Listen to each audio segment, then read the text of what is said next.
Hello, I am Dr. Adam Saad, a microsurgeon at the Institute for Advanced Reconstruction. I'm a double board certified reconstructive microsurgeon who specializes in the treatment of avascular necrosis and osteonecrosis.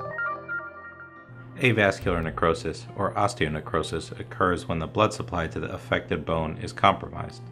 The cause of the compromise is usually unknown, but has been linked to steroid and alcohol use. There are 4 stages of AVN, and treatment options depend on which stage of AVN you are diagnosed with. Treatment also depends on if you have pre-collapse or post-collapse AVN. Option 1. Core decompression, which involves drilling a hole into the femoral head and removing the dead bone to decrease the pressure on the remaining bone and improve the blood flow. It has variable results.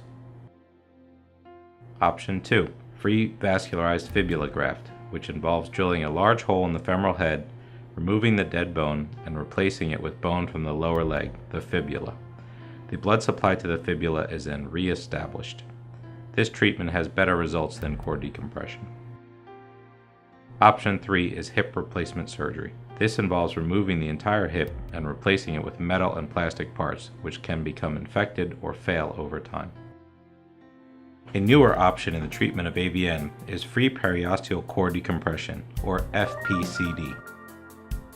FPCD involves a core decompression followed by placement of vascularized periosteum, which is the outer lining of the bone, into the hole created by the core decompression. This delicate surgery requires advanced microsurgical techniques to harvest the periosteum and re-establish the blood supply to the affected bone using a microscope. There are several advantages of FPCD over the other treatments. Unlike core decompression alone, FPCD re-establishes the blood supply. Unlike free vascularized fibula graft, FPCD involves a shorter surgery and shorter recovery. Instead of no weight bearing at 6 to 12 months, you'll be able to start weight bearing in 6 weeks and fully recovered by 3 months. Additionally, the removal of the periosteum, which occurs in FPCD, has minimal side effect, unlike the removal of a large segment of fibula, which occurs in free vascularized fibula graft, and often leads to chronic pain and nerve damage.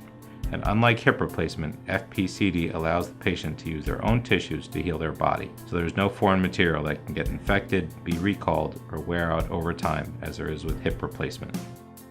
If you're interested in learning about FPCD and to see if you're a candidate for the avascular necrosis program at the Institute for Advanced Reconstruction, please fill out the patient contact form.